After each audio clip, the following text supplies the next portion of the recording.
இந்த வார்த்தையை யாரை பார்த்து சொன்னார்னு தெரியுதா? நாத்தான்வேல் இயேசுவிடத்தில் வருகிறார்.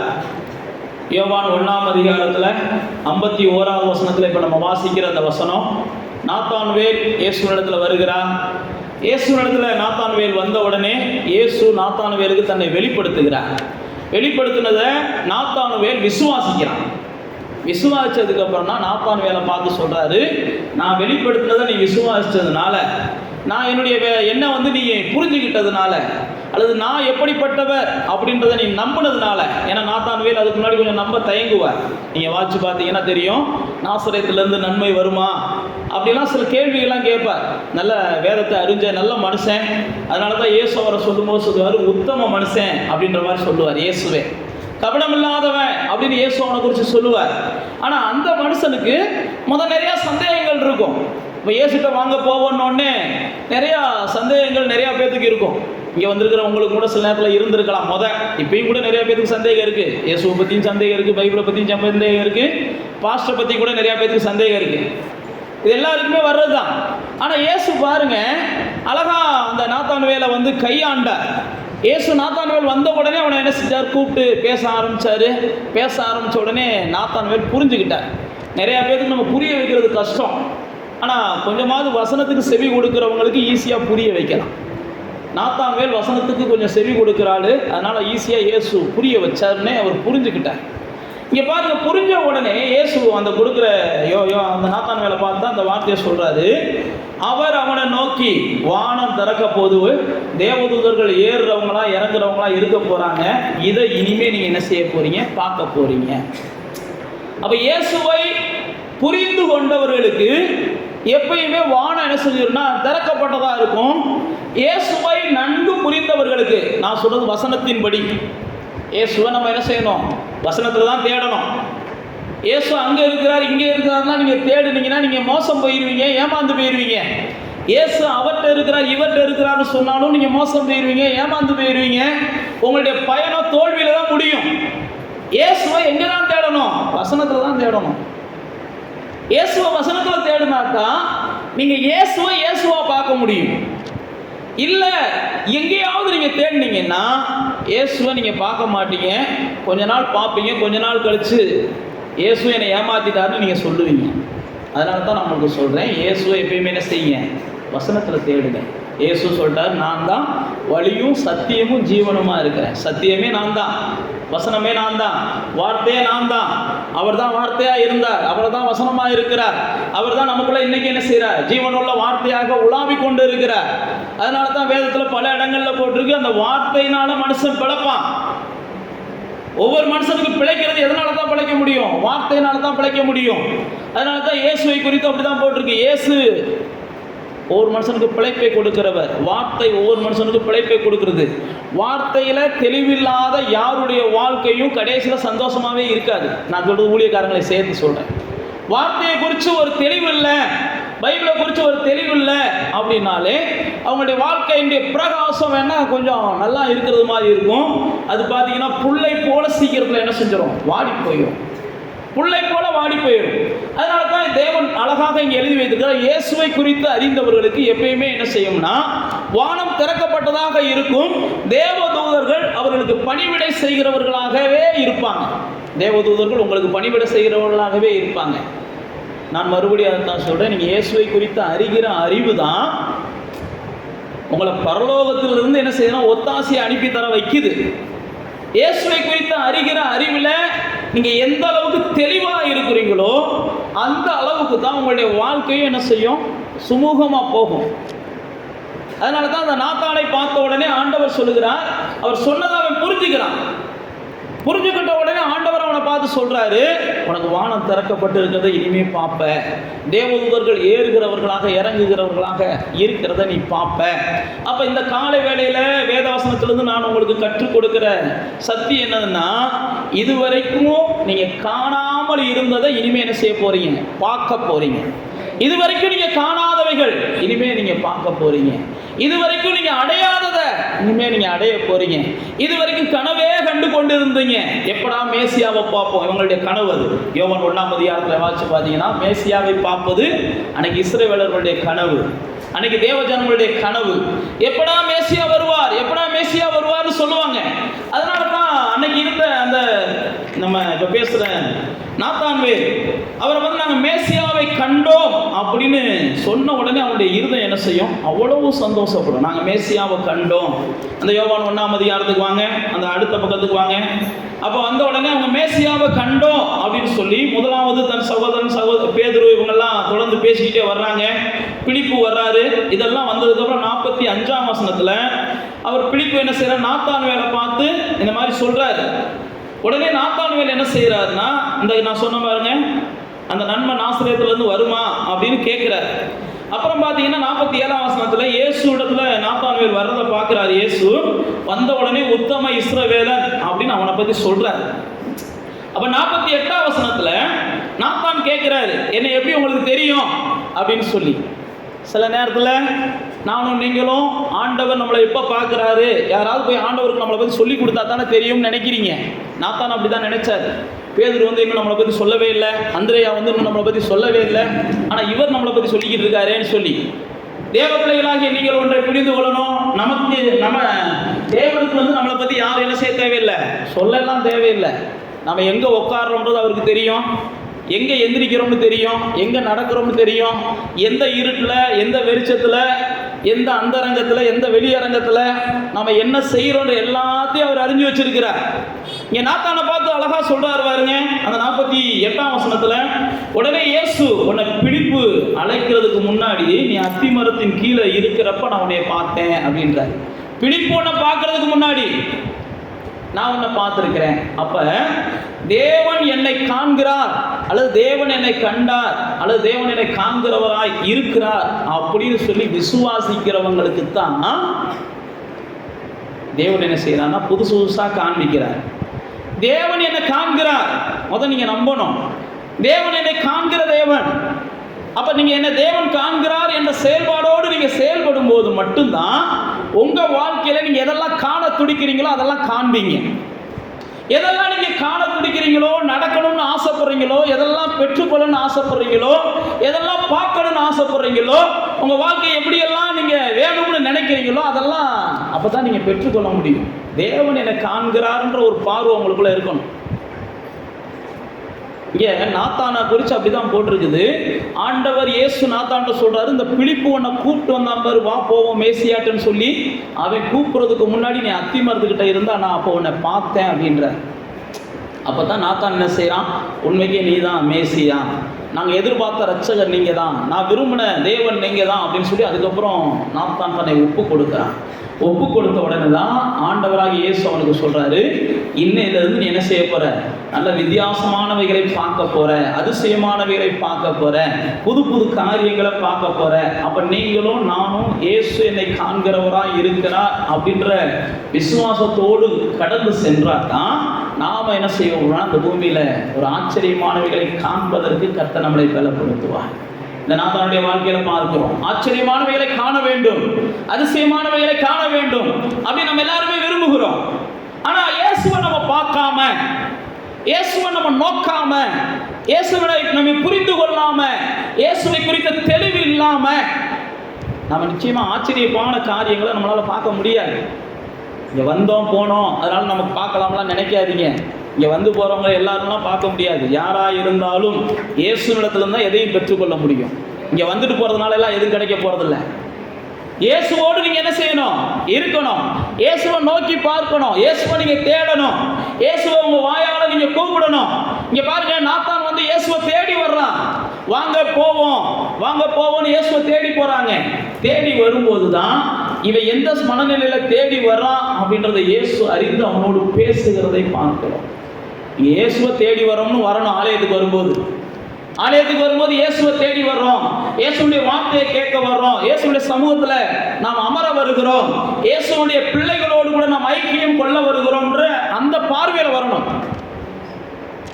அந்த பார்வையில நீங்க வரும்போது தான் இங்க இருந்து நீங்க போகும்போது நீங்க என்ன செய்றீங்கன்னா, எந்த பார்வையில வந்தீங்களோ அதை பெற்றுக்கொண்டு நிறைவான ஆசீர்வாதங்களோடும் அல்லது நிறைவான நன்மைகளோடு நீங்க கடந்து செல்ல தேவன் உங்களுக்கு வாசல்களை திறந்து கொடுப்பார். இங்க பாருங்க, மோசேயை குறித்து யாத்ராமத்தின் புஸ்தகம் 3ஆம் அதிகாரத்துக்கு வந்தீங்கன்னா நம்ம பார்க்கிறோம். நம்ம எல்லாருக்குமே தெரிந்த பெரிய பரிசுத்தவான் மோசே. அந்த யாத்ராமத்தின் புஸ்தகம் 3ஆம் அதிகாரத்தில் மோசே ஆடு மேய்த்து கொண்டு இருக்கிறார். அப்ப ஆடு மேய்த்து கொண்டிருந்த மோசேவை தேவன் சந்திக்க வருகிறார். ஆடு மேய்த்து கொண்டிருந்த மோசேவை தேவன் சந்திக்க வருகிறார். யாத்ராமத்தின் புஸ்தகம் 3ஆம் அதிகாரத்தில் ஏன் தேவன் சந்திக்க வருகிறார் அப்படின்னா, இவன் தேவனோடு கூட நல்ல உறவிலே இருந்த மனிதன். அது மாத்திரமல்ல, தேவனை அதிகமாக தெரிந்த மனிதன். அவனுடைய தாயார் அவனுக்கு தேவனை பற்றி அதிகமாக சொல்லி கொடுத்துருந்தாங்க. மோசேனுடைய வரலாறு உங்களுக்கு தெரிஞ்சிருக்கும். அவன் பிறந்த உடனேயே தாயை விட்டு பிரிக்கப்பட்டான். கொஞ்ச நாளிலே தகப்பனை தாயி எல்லா குடும்பத்தை விட்டே பிரிக்கப்பட்டான்.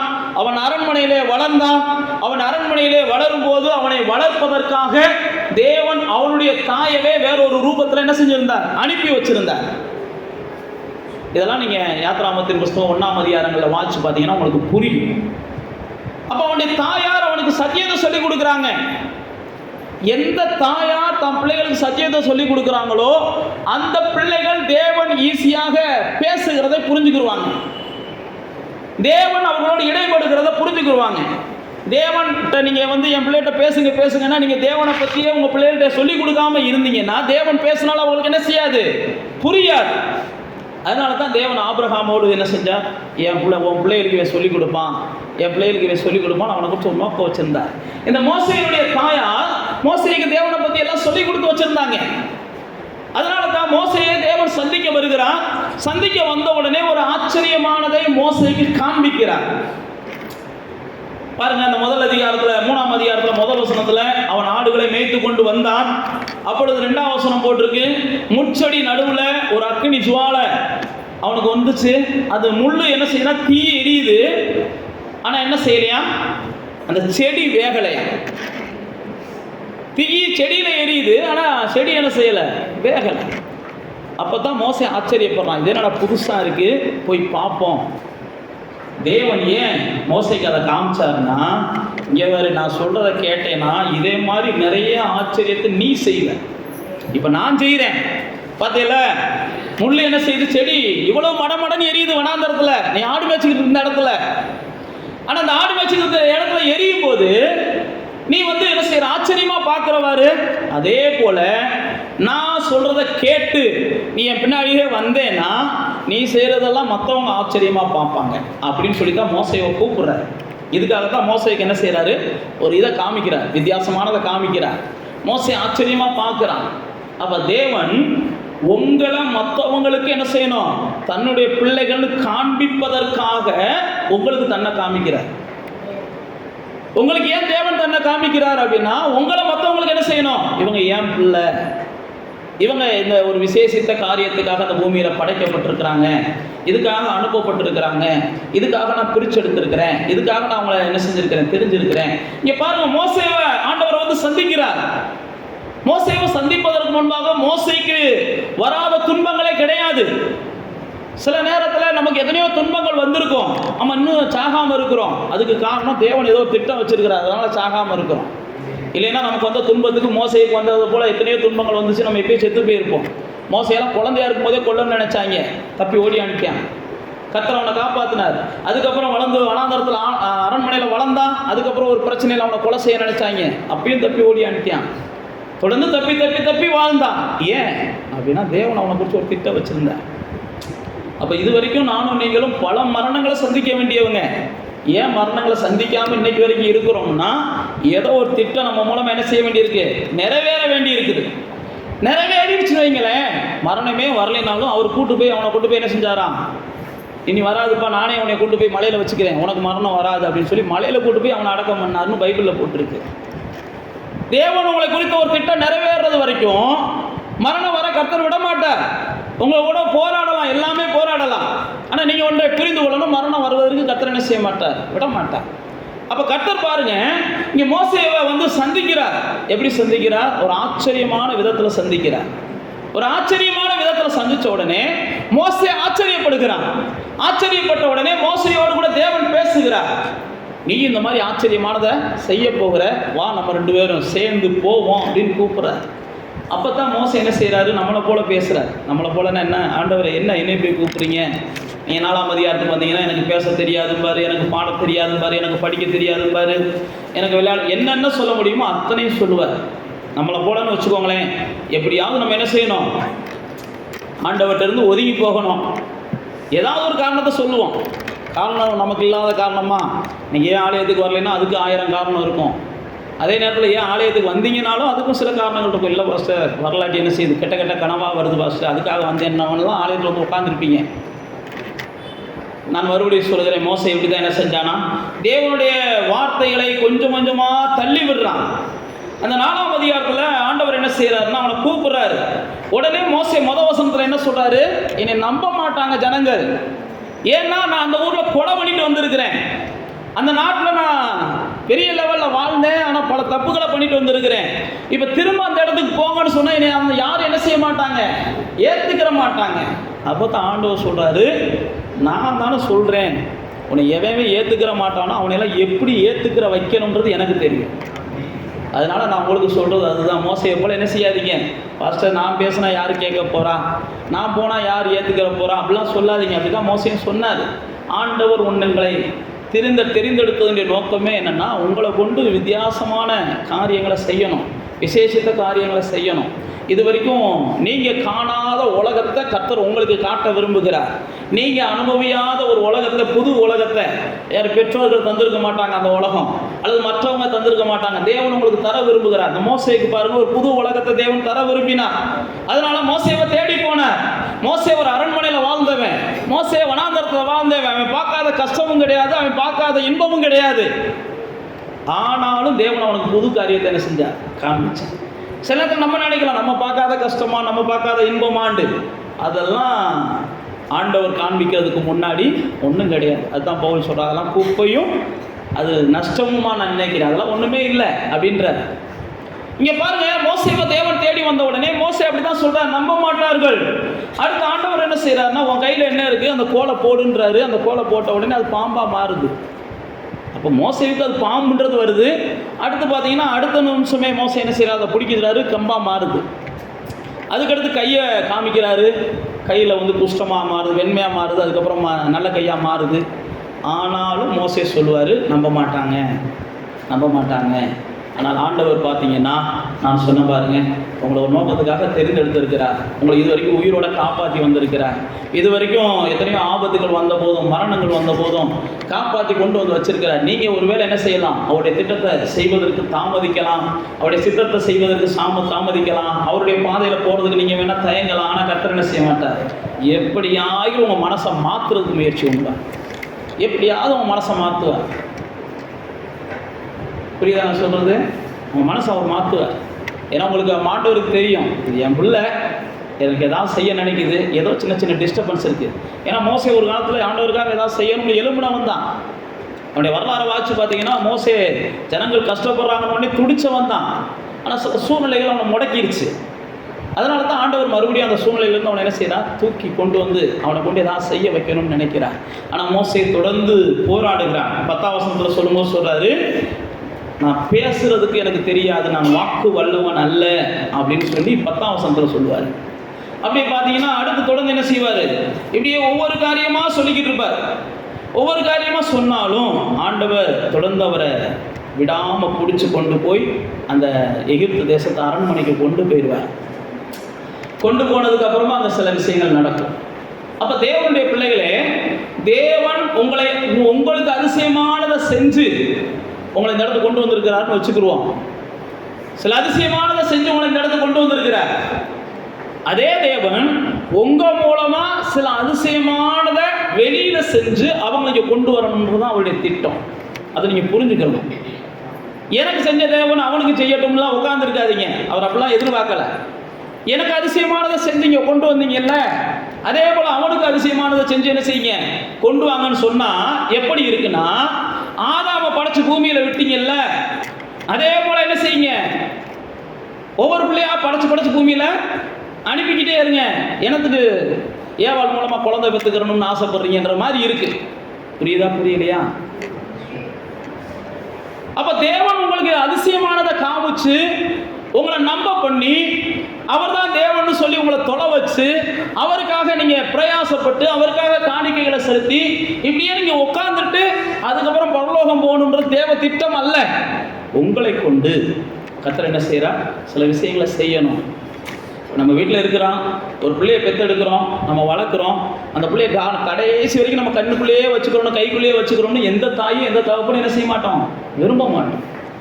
ஒரு கட்டம் வந்த உடனே அந்த பிள்ளை என்ன செய்யணும், தனியாக ஒரு குடும்பத்தை உருவாக்கணும், அந்த பிள்ளை தனியாக ஒரு குழந்தைய பெற்றெடுத்து வளர்க்கணும், அந்த பிள்ளை தனியாக என்ன செய்யணும், செயல்படணும், கால் ஊண்டி நடக்கணும், கை ஊண்டி நடக்கணும், ஆசைப்படுவோம் பாருங்க. அதே போல தான் தேவன் உங்களையுமே என்ன செய்கிறார், இந்த மோசேக்கு அதிசயமானதை ஏன் காமிச்சார்னா, உன்னை கொண்டு என்ன நம்பாத ஜனங்களுக்கெல்லாம் அதிசயமானதை காமிச்சு அவங்கள என்ன செய்யணும், விடுதலையாக்கணும்.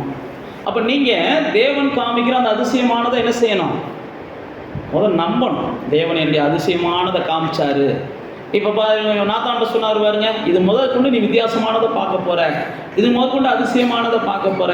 அப்போ இயேசுதான் அப்படின்னு நீங்க அறிந்து கொண்டதுக்கு அப்புறம், இயேசுதான் மீட்பர், இயேசுதான் மேய்ப்பர், இயேசுதான் ரட்சகர், இந்த குழப்பமெல்லாம் உங்களுக்குள்ள என்ன செய்யக்கூடாது, இருக்கக்கூடாது.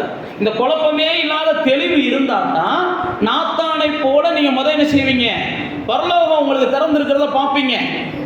வேதத்தில் போட்டிருக்கு, பரலோகம் திறந்திருந்தது ஸ்தேவான் பார்த்தான்னு போட்டிருக்கு. 7ஆம் அதிகாரத்தில் நீங்கள் வாசிச்சு பார்த்தீங்கன்னா, பரலோகம் திறந்திருக்கிறதையும் இயேசு நிற்கிறதையும் என்ன செஞ்சானா, ஸ்தேவான் பார்த்தானா. அப்போ நீங்களும் நானும் அதெல்லாம் பார்க்கணும் அப்படின்னா, முதல்ல நான் உங்களுக்கு சொன்ன மாதிரி வசனத்தில் இயேசுவை குறித்த வெளிச்சம் இருக்கணும்.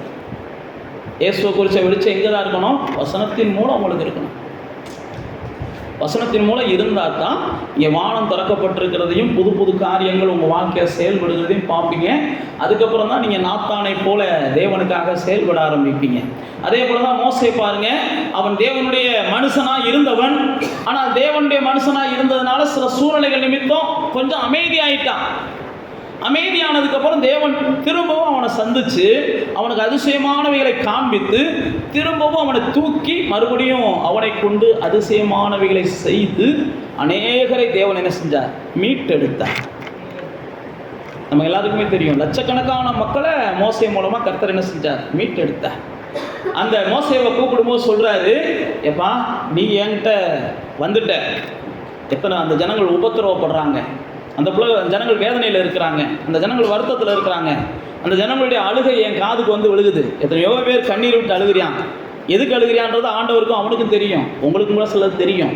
ஆனால் அவங்க அழுகிறதெல்லாம் பார்க்கும்போது இவனை விடுதலை ஆக்குறதுக்கும் இவனுக்கு போய் சொல்கிறதுக்கும் யாராவது வரமாட்டாங்களான்னு நினைக்கும் போது தான் நான் உடனே தேடிக்கிட்டு வந்தேன் அப்படின்னு சொல்லி மோசே என்ன செய்கிறார், தேவன் சந்திக்கும் போது இதுதான் சொல்கிறார், இந்த ஜனங்கள் படுகிற உபத்திரவத்தை பார்க்குறேன், அதனால தான் உன்னை நான் தேடி வந்தேன், அதனால தான் உன்னை தெரிந்து கொண்டேன், அதுக்காக தான் உனக்கு தன்னை என்ன வெளிப்படுத்தினேன். அப்போ நம்மளை சுற்றிலும் இருக்கிற ஜனங்களை பாருங்கள், எவ்வளோ பிரச்சனையிலையும் பாடுகள்லையும் இருக்கிறாங்க. இவங்களுக்கெல்லாம் நாம் என்ன செய்யணும், இயேசுவை அறிமுகப்படுத்தணும். வேற நோக்கம்லாம் கிடையாது. இயேசு மூலமாக உங்களுக்கு விடுதலை இருக்குது, இயேசு மூலமாக உங்களுக்கு நிம்மதி இருக்குது, இயேசு மூலமாக உங்களுக்கு வாழ்க்கை புது வாழ்க்கை இருக்குது, இயேசு மூலமாக இதை நீங்கள் சொல்கிறதுக்காக தான் இயேசு உங்களை முதல் என்ன செஞ்சுருக்கிறார், பிரித்தெடுத்திருக்கிறார். அதுக்காக தான் அதிசயமானதை காமிக்கிறார். இந்த மோசேவுக்கு அப்படி தான் காமிச்சு மோசேவை தேவன் கூப்பிட்டு வந்து அநேக அதிசயங்களை மோசே மூலமாக தேவன் செய்து அந்த ஜனங்களை எல்லாம் விடுதலையாக்கி அந்த ஜனங்களை சேர்க்க வேண்டிய இடத்துல தேவன் என்ன செஞ்சார், சேர்த்தார். அப்போ தேவனுடைய பிள்ளைகளாகிய நானும் நீங்களும் இந்த நாள் முதற்கொண்டு தேவன் என்ன செய்கிறாருன்னா, நமக்கு காணாதவைகளை, இது வரைக்கும் நம்ம வாழாத ஒரு வாழ்க்கையை, நம்ம எதிர்பார்க்கிற அதிசயமான வாழ்க்கையை தேவன் நமக்கு தருவதற்காகத்தான் தேவன் நம்மை பிரித்தெடுத்திருக்கிறார். இங்கே பார்த்தீங்கன்னா, மோசேவை ஆண்டவர் சந்தித்த உடனே மோசேயோடு ஆண்டவர் பேசுகிறார். பேசின உடனே மோசே ஆண்டவர்கிட்ட என்ன செய்கிறார், நான் உம்மை பார்க்க வேண்டும் என்று கேட்குறார். இதெல்லாம் எப்போ நடக்குதுன்னா, ஜனங்களெல்லாம் விடுதலையாக்கி கொண்டு வந்துடுறார். எடுத்தெடுப்புலேயே நான் உண்மையை பார்க்கணும், என்ன பார்க்கணும்னு சொன்னீங்கன்னா பைபிளில் போட்டிருக்கு, மோசே என்ன செஞ்சாராம், கத்தியை வச்சு எடுத்தெடுப்புலேயே மிரட்டி தான் அனுப்புனார்னு பைபிளில் போட்டிருக்கு. உங்களெல்லாம் யாரையும் கத்தியை வச்செல்லாம் மிரட்டலை. அன்றைக்கி மோசையோட சம்சாரம் தான் என்ன செஞ்சாங்களாம், மோசைக்கு உடனே கர்த்தருடைய கோபத்திலிருந்து விடுதலை ஆகிறதுக்கு இறங்கி செயல்பட்டாங்களாம். அது இன்னொரு நாள் நான் உங்களுக்கு சொல்லிக் கொடுக்குறேன். இப்போ பாருங்க, சில செயல்களை செஞ்சதுக்கப்புறம் அந்த ஜனங்களை மீட்டெடுத்ததுக்கு அப்புறம் தேவன்கிட்ட மோசே கேட்குறான், நான் உங்களுடைய மகிமையை பார்க்கணும். 33ஆம் அதிகாரத்துக்கு வாங்க. உங்களுடைய யாத்திராமத்தின் புஸ்தகம் 33ஆம் அதிகாரம். எதையுமே செய்யாம நீங்க எப்ப பார்த்தாலும் தேவன்ட்ட எனக்கு உங்க மகிமையை காமிங்க, உங்க முகத்தை காமிங்க, உங்க கையை காமிங்க, இதே கேட்டுக்கிட்டு இருந்தீங்கன்னா கர்த்தர் என்ன செஞ்சிருவாரு? ஆமா, உங்களை வந்து ஏதாவது கீழ்பாக்கத்துல போய் சேர்த்து விட்டுருவாரு. ஏற்கனவே காமிச்சதுக்கு என்னம்மா செஞ்சிருக்க அப்படின்னு தான் கேட்பாரு. என்னையா செஞ்சிருக்கேன்னு தான் கேட்பாரு. இது வரைக்கும் காமிச்சதுக்கே ஒன்றும் செய்யலை, இன்னும் எனக்கு எதையா காமின்னு கிடக்க அப்படின்னு சொல்லி கர்த்தர் கீழ்பாக்கம் எங்கேயாவது வச்சிருப்பாரு. நமக்கு தெரிஞ்சதுனால கீழ்பாக்கத்தை சொல்றோம்.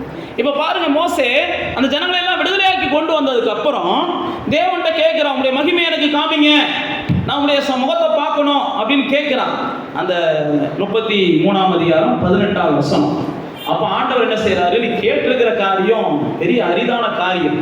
அரிதான காரியம்னா என்னை பார்த்துட்டு யாரும் உயிரோடு இருக்கக்கூடாது, ஆனாலும் நீ என் சித்தத்தெல்லாம் செஞ்சவன், என் திட்டத்தெல்லாம் நிறைவேற்றினவன்.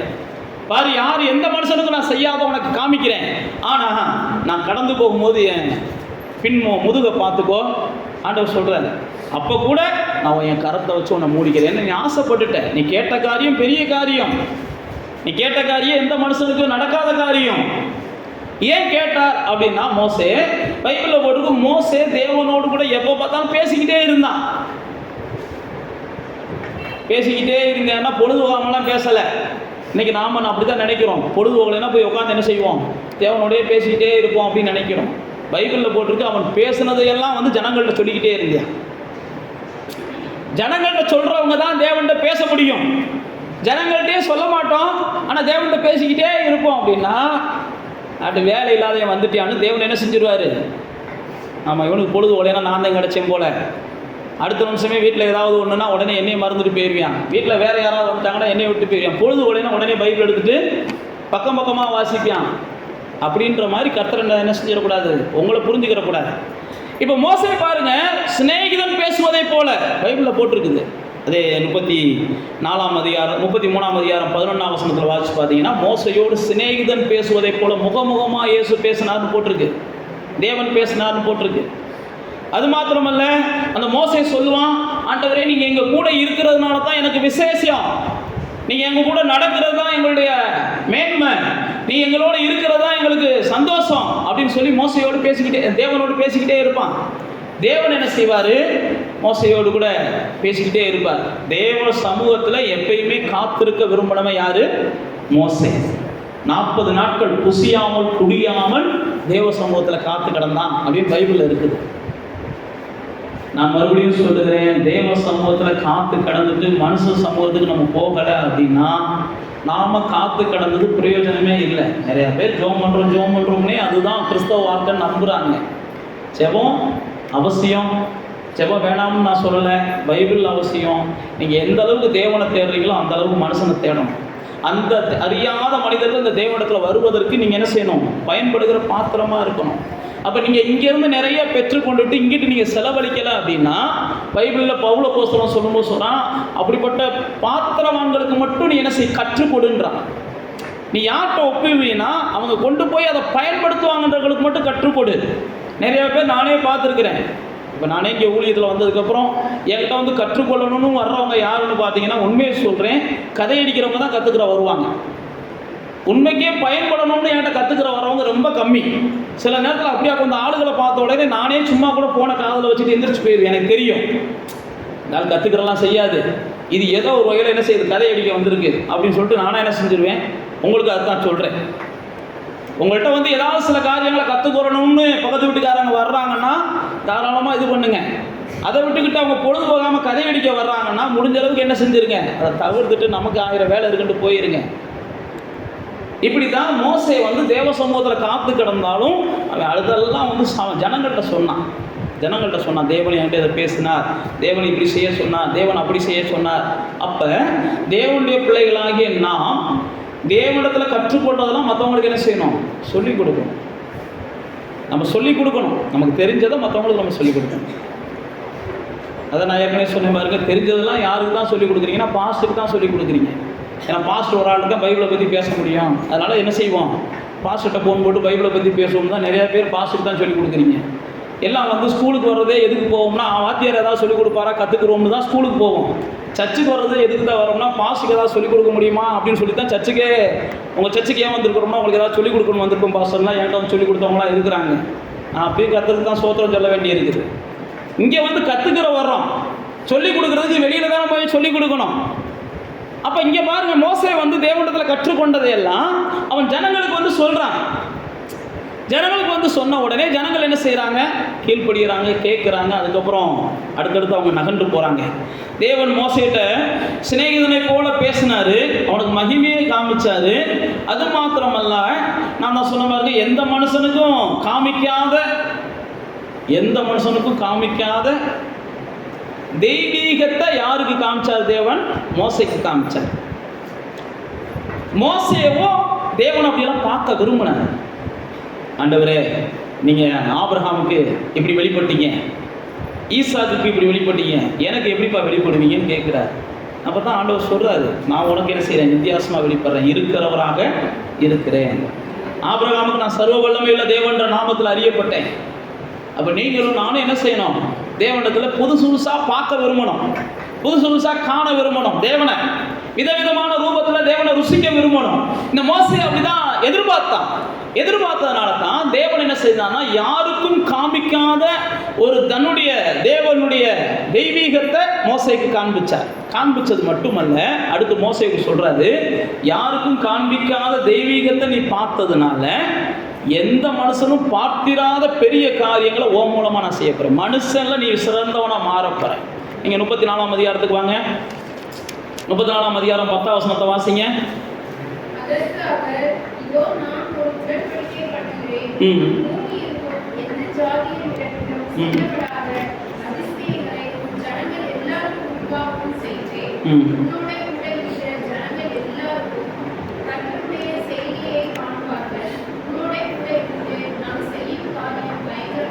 பாருங்க, நீங்க கர்த்தரை எந்த அளவுக்கு காண்கிறீர்களோ அந்த அளவுக்கு கர்த்தர் உங்களை புதுசா தன்னை வெளிப்படுத்துகிறார். அதே போல நான் சொன்னபடி உங்களை மற்ற மனுஷர்களுக்கு என்ன செய்கிறார்? மற்ற எல்லா மனுஷர்களுக்கும் ஆச்சரியப்படுகிற விதத்தில் உங்களை வித்தியாசமாக கர்த்தர் பயன்படுத்துவார். உங்கள்கிட்ட இருந்து வெளிப்படுகிற வார்த்தைகள் மற்றவங்களுக்கு என்ன செய்யும்? ஆச்சரியமாக இருக்கும். பரவாயில்லையே, சரியாக படிக்கலைன்னா நல்லா அழகாக பேசுகிறீங்களே சிஸ்டர் அப்படிம்பாங்க.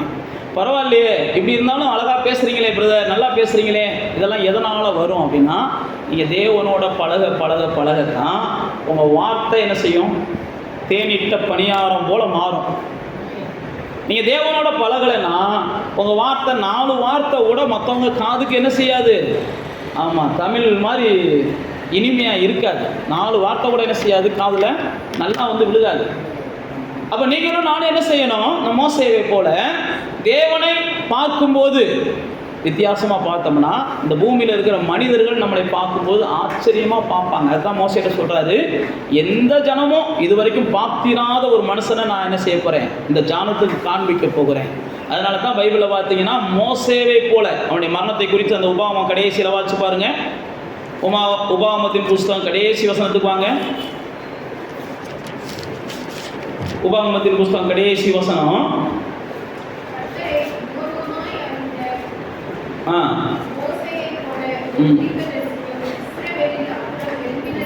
பாருங்க, தேவனை இதுவரைக்கும் பார்த்திராத ரூபத்துல மோசே பார்த்தான்.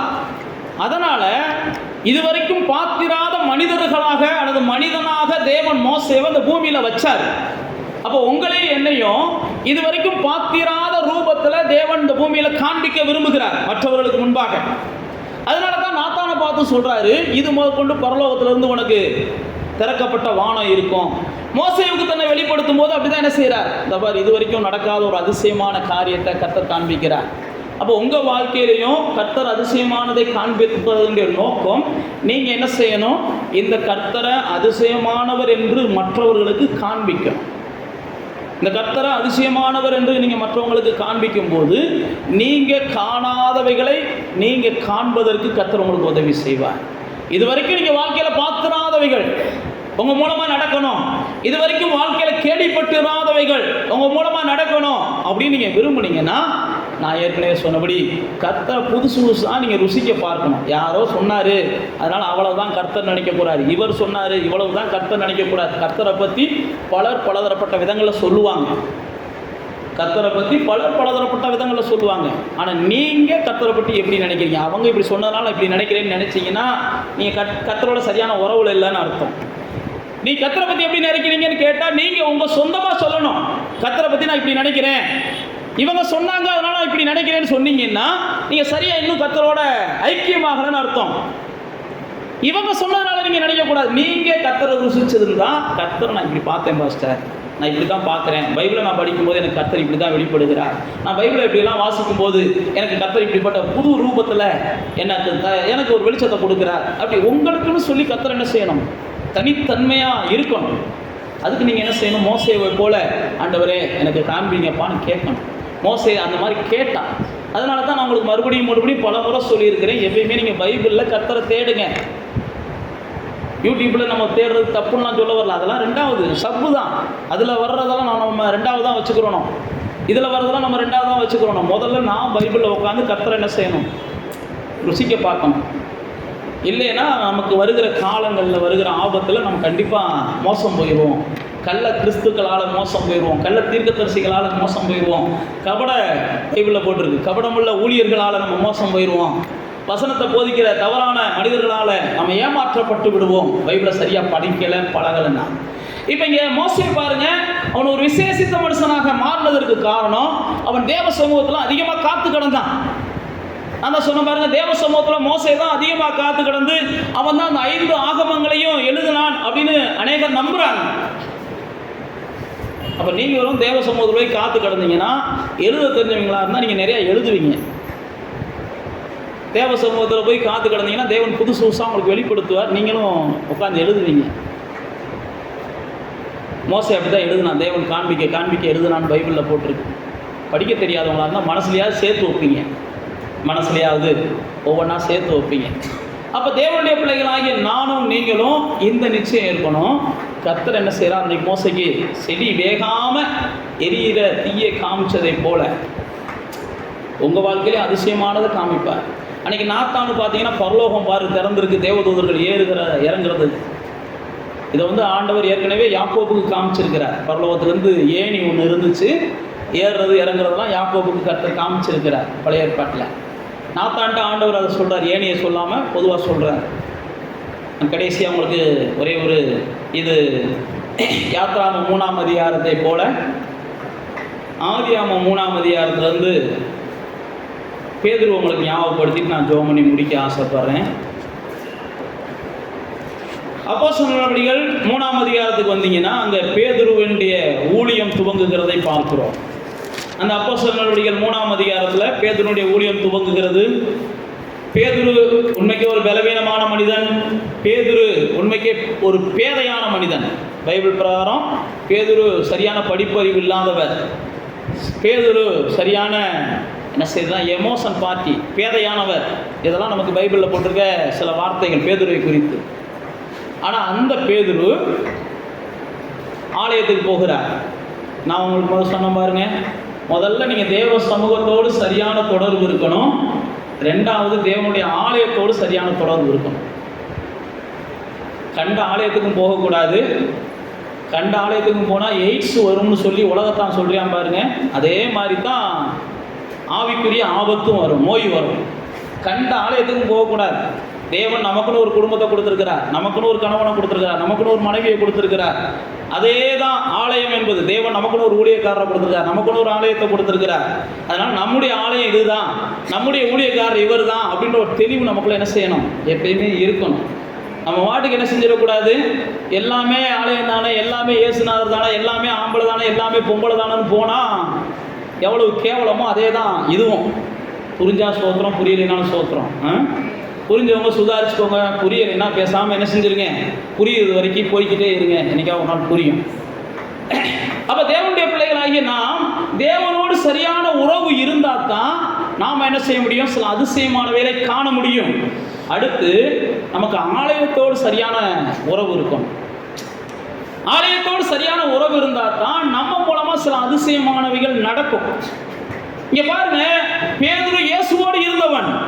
இயேசு மரித்து உயிரோடு கூட எழும்பி அவர் பரலோகத்துக்கு போனதுக்கு அப்புறம் அவனை இயேசு பேதுருவை தலைவனாக வைக்கிறார். நான் தலைவனாக இருக்கிறேன், நான் ஏன்டா ஆலயத்துக்கு போகணும்னு பேதுரு கேட்கல. சில நேரத்தில் 4 வசனம் தெரிஞ்சிச்சுனாலும் நம்ம எனக்கு ஆலயத்துக்கு போகணும்லாம் நம்மளே கேட்டுருவோம். ஆலயத்தில் போய் என்னத்தை சொல்லிக் கொடுக்க போகிறாங்க? ஆதியாகமத்திலிருந்து வெளிப்படுத்தின விஷயத்தை சொல்லிக் கொடுக்க போகிறாங்க. நமக்கு தெரியாதுதான் போம். பேதுரு இயேசுகிட்டே கற்றுக்கிட்டு இருந்தவன். இயேசு அவனை பேதுருவை பெரிய தலைவனாக வச்சுட்டு போகிறாரு. அவன் பாருங்க பைபிளில் போட்டுக்கு ஜெப வேலையாகிய நேரத்தில் அவன் ஆலயத்துக்கு போனான். அப்போ உங்கள் மூலமாக தேவன் சில அதிசயமானதை இந்த பூமியில் காண்பிக்கணும் அப்படின்னா நீங்கள் ஆண்டவரோடு இருக்கிற ஐக்கியத்தை போல, அது பரலோக ஐக்கியம், இது பூலோக ஐக்கியம், இதை புரிஞ்சுக்கிறணும். ஆலயத்தோட ஐக்கியம் என்ன செய்யணும்? இருக்கும். அது பரலோக ஐக்கியம், இது பூலோக ஐக்கியம். ஆலயத்தோடு உங்களுக்கு ஒரு நல்ல ஐக்கியம் இருக்கணும். ஆலயத்தோடு ஒரே ஆலயமாக தான் நம்ம என்ன செய்யணும்? இருக்கணும். நம்ம இங்கேருந்து நம்ம வேலை நிமித்தம் மெட்ராஸ் போயிடுறோம். மெட்ராஸ் போனீங்கன்னா அங்கே ஒரே ஆலயம் தான். சப்போஸ் எந்த ஆலயத்துக்கு போகிறீங்களோ அந்த ஆலயம் தான். அல்லது வேலை நிமித்தம் நம்ம வெளிநாட்டுக்கு போயிடுறோம், எந்த ஆலயத்துக்கு போகிறோமோ அந்த ஆலயம் தான், ஒரே ஆலயம் தான். நம்முடைய ஆவி ஏற்றுக்கிற எந்த ஒரு ஆலயத்துலேயும் நம்ம அப்படியே உட்காந்துடணும். இந்த வாரம் ஒரு ஆலயத்துக்கு போவோம், அடுத்த வாரம் ஒரு ஆலயத்துக்கு போவோம், அப்படியே போய்கிட்டு இருந்தீங்கன்னா உங்களுடைய ஆத்மாவையும் உங்களுடைய மாம்சத்தையும் நீங்கள் கெடுத்துருவீங்க. அப்படிலாம் நம்ம போகக்கூடாது. இங்கே பாருங்க, பேதுரு ஆலயத்துக்கு வருகிற போது அங்கே ஒரு மனிதன் முடமாக உட்கார்ந்து இருக்கிறான். எப்படி மோசேவை தேவன் சந்திக்கும் போது ஒரு அதிசயமானதை காண்பித்து சந்திச்சாரோ, அதே மாதிரி தான் பேதுருடைய ஊழியத்தை தேவன் துவங்கும் போது ஒரு அதிசயமானதை பேதுரு மூலமா என்ன செய்றார்? வெளிப்படுத்துகிறார். அது என்ன அதிசயம்னா, பிறந்த நாள் முதற்கொண்டு முடவனாய் இருந்த ஒரு மனுஷன், பிறந்தது வரைக்கும் இது வரைக்கும் சந்தோஷத்தையே பார்க்காத மனுஷன், பிறந்தது வரைக்கும் தான் விரும்பின எதையுமே அனுபவிக்காத மனுஷன், பிறந்ததுலேருந்து இது வரைக்கும் தான் எதையுமே கேட்டதை பெற்றுக்கொள்ள முடியாத அளவுக்கு வாழ்ந்த மனுஷன். இப்படிப்பட்டவங்களெல்லாம் கர்த்தர் சந்திப்பதற்கு உங்களை பயன்படுத்துவார். பிறந்ததுலேருந்து இது வரைக்கும் சந்தோஷத்தையே பார்த்ததில்லை அப்படின்னு உங்களை சுற்றி எத்தனையோ பேர் இருப்பாங்க. பிறந்ததுலேருந்து ஒரு நாள் கூட நான் நிம்மதியாக இருந்ததில்லை அப்படின்னு உங்களை சுற்றி எத்தனையோ பேர் இருப்பாங்க. நாங்களே அப்படி இருக்கிறோம் பாஸ்டர்னு சிலர் சொல்கிறீங்க. அது யார் சொல்கிறான்னு எனக்கு தெரில, கர்த்தருக்கு தான் தெரியும். நாங்களே பிறந்ததுலேருந்து உன்னை அப்படிலாம் பார்த்ததில்லை பாஸ்டர் அப்படின்னு நீங்கள் சொல்லலாம். பேதுரு கூட அப்படி ஒரு வேளை சொல்லியிருந்திருக்கலாம். ஆனால் அவன் தேவாலயத்தை தேடி போனான். ஒருவேளை பேதுரு கூட அப்படி நினச்சிருக்கலாம்.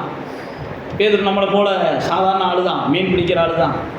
பேதுரு நம்மளை போல சாதாரண ஆள் தான். ஏசு வரி கேட்ட பணம் இல்லைன்னு உடனே ஏசுட்ட வரையும் ஆண்டவரே வரி கேட்ட பணம் இல்லை ஆண்டவரேட்டு வரையா நம்மளை மாதிரி சாதாரண ஆள் தான்.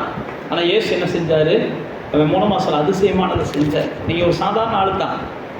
நீங்கள் தேவனோடையும் ஆலயத்தோடையும் சரியான ஒரு ஐக்கியத்தில் வாழ்ந்து பாருங்களேன், உங்கள் மூலம் அதிசயமானதை செய்வார். இது வரைக்கும் சந்தோஷத்தையே பார்க்காதவங்க உங்கள் மூலமாக சந்தோஷத்தை பார்ப்பாங்க. இது வரைக்கும் நான் தான் வாழ்நாளில் எவ்வளவு துன்பத்தோடு வாழ்ந்துட்டேன், என்னை போல் யாரும் துன்பத்தோடு வாழக்கூடாதுன்னு நீங்கள் நினச்சிங்கன்னா முதல்ல என்ன செய்வீங்க? துன்பம் வர்றதுக்கு முன்னாடியே அப்படிப்பட்டவங்கள போய் தேடி போய் சொல்ல ஆரம்பிச்சிருவீங்க. நான் தான் இவ்வளவு கஷ்டத்தில் வாழ்ந்துட்டேன், யாரும் கஷ்டத்தில் என்ன செய்யக்கூடாது? வாழக்கூடாது. யார் தான் இவ்வளவு நோயோடு வாழ்ந்துட்டேன்? பேதுரு பாருங்க, அப்படிப்பட்ட ஒரு மனுஷனை சந்திக்கிறான். அந்த மனுஷன் பேதுருட்ட ஏதாவது கிடைக்குமான்னு எதிர்பார்க்கிறான். பேதுருவே எப்படித்தான் இருக்கிறாரு, அவன் ஏதாவது கொடுப்பானான்னு எதிர்பார்க்கிறாரு.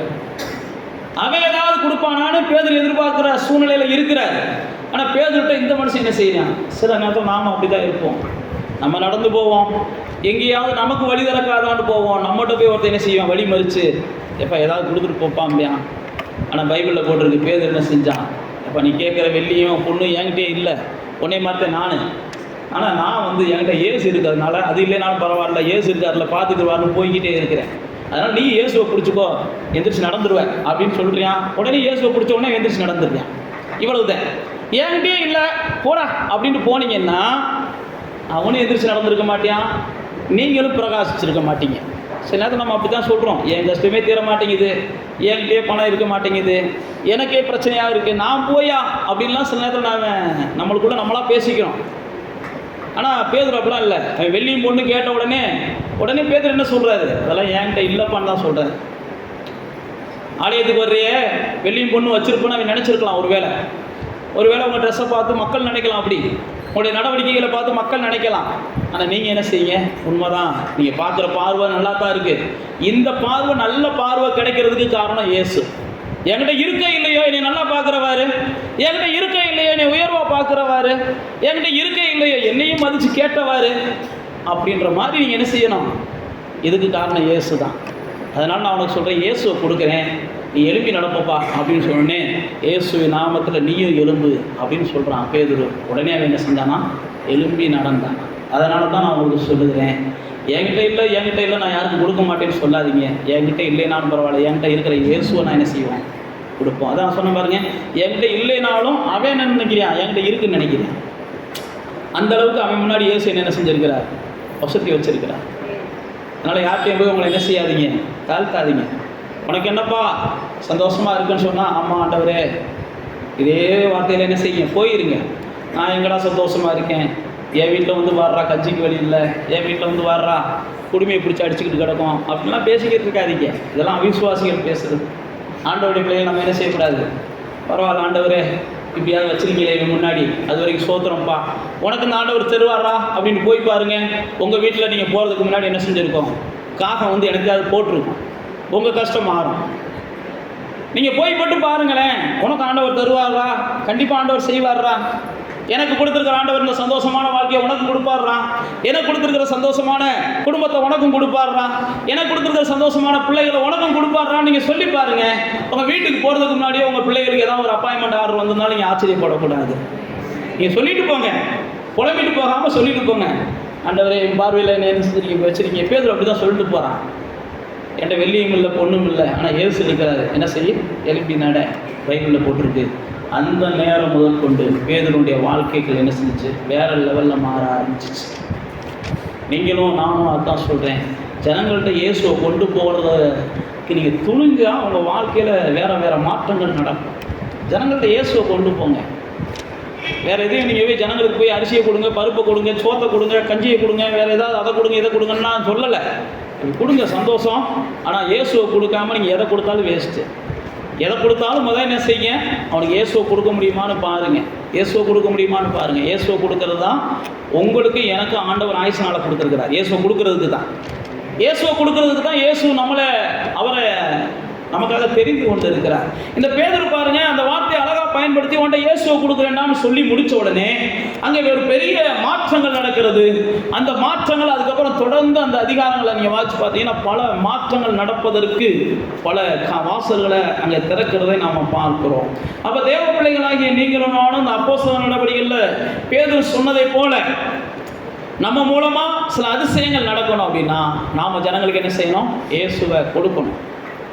அதான் நான் சொன்ன பாருங்க, ஆண்டவர் சொன்னார் பாருங்க, அவங்களுக்கு நாத்தான்வேல்கிட்ட சொல்கிறாரு, இது முதலுக்கு வேறு மாதிரி காண்ப, உன்னையும் மற்றவங்க வேறு மாதிரி பார்க்கணும். மோசேட்ட அதுதான் சொல்கிறாரு, மோசே நீ இது வரைக்கும் செஞ்சதாக இருக்கட்டும், வா இதே மாதிரி அதிசயமானதை உன்னை செய்ய வைக்கிறேன். நீ ஆடு மேய்ச்சிக்கிட்டு இருக்க, உன்னை அதிசயமானதை செய்ய வைக்கிறேன். தேவன் பாருங்க எல்லாத்துக்கும் ஒரு பிரமிப்பை தான் உண்டாக்கி அதுக்கப்புறம் அவங்கள கொண்டு பயன்படுத்துகிறார். கழுதையை தேடி போகிறான் சவுல், அவனை கூப்பிட்டு வந்து வாட பந்தியில் உட்காடுறான்றாங்க. ஏறே நான் கழுதையை தேடி வந்திருக்கேன்டா, காசு இல்லாமல் காணிக்க கொடுக்குறது கூட காசு இல்லாமல் கழுதையை தேடி வந்திருக்கேன். நீங்கள் வாட்சி பார்த்தீங்கன்னா அப்படி தான் இருக்கும். காணிக்க கொடுக்க கூட காசு இல்லாமல் நான் கழுதையை தேடி வந்திருக்கிறேன், என்னையே போய் என்ன செய்கிற, ராஜாக்கள் உட்கார்ற பந்திக்கு கூப்பிட்றாங்களே அப்படின்னு சவுல் நினச்சான். ஆனால் தேவன் என்ன செய்கிறார், கழுதையை தேடி வந்திருக்கிற உன்னை குறித்து நான் பெரிய திட்டம் வச்சுருக்கேன், வா இங்கே வந்து உட்காரு அப்படின்னாரு. அதே மாதிரி தான் நம்ம தாவீது எல்லாரும் சந்தோஷமாக இருக்கிறாங்க, இவன் ஆடு மேய்ச்சிக்கிட்டு இருக்கிறான். எல்லாரும் சந்தோஷமாக இருக்கிறாங்க அவங்க வீட்டில், இவன் ஆடு மேய்ச்சிக்கிட்டு இருக்கிறான். சில நேரத்தில் நம்ம வாழ்க்கையில் அப்படிலாம் நடக்கும். நம்மளை சுற்றிலே இருக்கிறவங்க சந்தோஷமாக இருப்பாங்க, நம்ம அழுகு துணியோடையும் ஆடு மேய்ச்சிக்கிட்டோம், அடுத்து என்னடா செய்கிறதுன்னு தெரியாமல் அலைஞ்சிக்கிட்டு இருப்போம். ஆனால் அந்த சந்தோஷமாக இருக்கிறவங்களுக்கெல்லாம் சந்தோஷமே நம்ம தான்றதான் அடுத்த ஆண்டவர் மாற்றுவார். அந்த சந்தோஷமாக இருக்கிறதுக்கு காரணமே ஏன் சந்தோஷமாக இருந்தா, இவனுக்காக அந்த குடும்பமே சந்தோஷமாக இருந்திருக்கு, இவனுக்காக அந்த ஊர் சந்தோஷமா இருந்திருக்கு, இவனுக்காக இவன் ஆடு மேய்ச்சிக்கிட்டு இருக்கான், ஆனால் இவனுக்காக தான் அந்த ஊர் சந்தோஷமா இருக்குது. இவன் வந்தா தான் அந்த சந்தோஷம் என்ன செய்யும், நிற்கும். இவன் வரலன்னா அந்த சந்தோஷம் உடனே போயிரும்னு சொல்லி சாமுவேல் சொல்றியான். இங்கே வேற அவன் வரலன்னு வையேன், நான் வந்த நோக்கமும் நிறைவேறாது, நீ இருந்த சந்தோஷமும் நிலைக்காதுன்றியான். நான் மறுபடியும் சொல்லுகிறேன், தேவன் அதிசயமானதை செஞ்சுதான் உங்களை இந்த பூமியில் என்ன செய்கிறார், வழி நடத்துகிறார். ஒருவேளை நீங்கள் ஆடு மேய்க்கலாம், அல்லது நீங்கள் ஒருவேளை கழுதையை தேடி போகலாம், எப்படி வேணாலும் இருக்கலாம். இந்த உலகத்துக்கு நீங்கள் தான் சந்தோஷம். அதை தான் ஆண்டவர் இந்த உலகத்துக்கு காண்பிக்க விரும்புகிறார். இந்த உலகத்தில் சந்தோஷம் உங்கள் மூலமாக தான் பிறக்க போகுதுன்றதை ஆண்டவர் இந்த உலகத்துக்கு காண்பிக்க விரும்புகிறார். ஒருவேளை நீங்கள் சொல்லலாம், ஆண்டவரை என்கிட்ட சந்தோஷம் இல்லையே, பேதுருவை போல நான் தான் சொன்னேன், வெள்ளியும் பொண்ணு என்கிட்ட இல்லை, நானும் பரவாயில்ல, நான் சந்தோஷமாக இருக்கேன், இயேசு எனக்கு இருக்கிறார். அதே இயேசு இந்த உலகத்துக்கு நான் என்ன செய்யணும், வெளிப்படுத்தணும். அதனால் தேவ பிள்ளைகளாகிய நாம் கண்களை மூடி ஆண்டவர் நம்மகிட்ட சொன்னதை போல இது முதற்கொண்டு பரலோகம் திறந்திருக்கிறத நீ பார்க்க போகிற. நீ தான் பரலோகத்தின் வாரிசு என்கிறத மற்றவங்க பார்க்க போகிறாங்க. நீங்கள் பரலோகம் திறந்திருக்கிறத பார்க்கணும். நீங்கள் பார்க்கலைன்னா நீங்கள் பரலோகத்தின் வாரிசு என்பதை மற்றவங்க பார்க்க மாட்டாங்க. நீங்கள் பரலோகம் திறந்திருக்கிறத பார்க்கணும். இயேசுவானவரை நீங்கள் பார்க்கணும். நாத்தான் இயேசுவை பார்த்ததுனால தான் உங்களுக்கு பரலோகம் திறந்திருந்ததை பார்க்க முடிஞ்சிச்சு. நீங்கள் இயேசுவை பார்த்தா தான் உங்களுக்கு பரலோகம் திறந்திருக்கிறத நீங்கள் பார்ப்பீங்க. இந்த நான் இவனை போல மோசேவை போல பக்கத்தில் வரணும். ஏதோ ஒரு புதுசாக தெரியுது என்னன்னு பார்த்து கொஞ்சம் கொஞ்சமாக நெருங்கி போகணும். ஆண்டவர்கிட்ட நெருங்கி போங்க. ஆண்டவர்கிட்ட ஏதோ ஞாயிற்றுக்கிழமை வர்றோம், அதோட ஆண்டவருக்கு நமக்கு தொடர்பு முடிஞ்சுலாம் நினைக்காதீங்க. ஏதோ வந்தோமா கொஞ்சம் நேரம், ஏதோ 1 மணி நேரம் பாசணுமோ சொல்கிறாரு, முடிஞ்சுன்னா பார்ப்போம், இல்லை ஃபோனை பார்ப்போம், டிவியை பார்ப்போம், இல்லை எனக்காக விளையாடுவோம் அப்படிலாம் நினச்சிட்டு போகாதீங்க. அதனால் உங்களுக்கு ஒரு பிரயோஜனம் இல்லை. என்னதான் சொல்கிறாங்கன்னு கொஞ்சம் கிட்ட நெருங்கி போய் பாருங்கள். மோசே அப்படி தான் நெருங்கி போகிறான். நெருங்கி போகும்போது தான் தேவன் அவனோடு பேசுகிறார், அதிசயமானதை காண்பிக்கிறார். அதுக்கப்புறம் அவனை கொண்டு திட்டங்களை நிறைவேற்றுறார். தூரத்திலேயே இருந்துட்டு போயிடாதீங்க. தேவனோடு உறவு வச்சிருக்கிற நீங்கள், தேவனுடைய ஆலயத்தோடு சரியான உறவு வச்சிருங்க. தேவனோடு பேசுகிற நீங்கள் உங்களை சுற்றிலும் இருக்கிற புறஜாதிகளோடு தேவனை பற்றி பேசுங்க. உங்களை சுற்றிலும் இருக்கிற ஜனங்களோடு தேவனை பற்றி பேசுங்க. நான் மறுபடியும் சொல்லுகிறேன், நீங்கள் காணாததை காண்பீங்க. இதுவரைக்கும் நீங்கள் பார்க்கிறாத பார்ப்பீங்க. இதுவரைக்கும் நீங்கள் அனுபவிச்சிடாத அடுத்த அனுபவிப்பீங்க. என் மூலமும் இப்படிலாம் சிலர் வாழ்க்கையில் சந்தோஷம் வருமா? எனக்கே சந்தோஷம் இல்லையே. கண்டிப்பாக வரும். என் மூலம் சிலருக்கு இப்படிலாம் அதிசயங்கள் அல்லது ஆறுதல் ஆசீர்வாதங்கள் கிடைக்குமா? எனக்கே ஆசீர்வாதம் இல்லை. ஒருவேளை இன்னைக்கு உங்கள் நிலைமை இருக்கலாம். இந்த நிலைமை மாறும். இயேசு மாற்றுவார். இயேசுவை நீங்கள் என்ன செய்யுங்க, பிடிச்சிக்கிட்டு மற்றவங்களுக்கு சொல்ல பாருங்க. எனக்கு இந்த நிலைமை இருக்குது, இந்த நிலைமை இருக்குன்னு சொல்லி சாக்குன்னு சொல்லிக்கிட்டே உட்காந்துருக்காதீங்க. எனக்கு இந்த நிலைமை இருந்தாலும் பரவாயில்ல, இந்த நிலைமையில் யார் இருக்கிறாங்களோ அவங்க நான் தேடி போக போகிறேன்.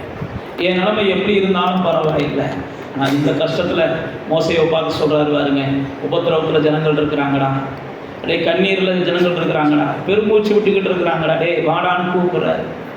மோசை என்ன செய்யலாம்? ஆண்டவரே, நான் ஆடு மேய்ச்சிக்கிட்டு இருக்கிறேன், என்னை யாரும் நம்ப மாட்டாங்க, நான் சொன்னாக்க எனக்கு புரியாது ஆண்டவரே, எனக்கு வாக்கு வல்லவனால என்னென்னமோ சொல்கிறான். ஆனால் ஆண்டவர் என்ன செய்கிறாரு? இல்லைப்பா வா, நான் உன்னை பலப்படுத்துகிறேன், உனக்கு பேசுகிறதுக்கு ஆள் தர்றேன், உன்னை பேசுகிறத கேட்குறதுக்காக உன் மூலமாக சில அதிசயத்தை செய்கிறேன், உன் மூலமாக சில அதிசயத்தை செஞ்சால் நீ என்ன பேசினாலும் ஜனங்கள் கேட்பாங்கடா, வாடா அப்படின்னு கூப்பிடுறாரு. அதே போல சில அதிசயத்தை செய்கிறாரு. இவன் என்ன சொன்னாலும் ஜனங்கள் கேட்க ஆரம்பிச்சிடுறாங்க. அதுக்கப்புறம் ராஜாக்களே சொன்னால் கேட்குற அளவுக்கு சூழ்நிலைகளை கர்த்தர் மாத்துறாரு. தேவனுடைய பிள்ளைகளே, நீங்கள் தேவனை நெருங்கி சேருங்க.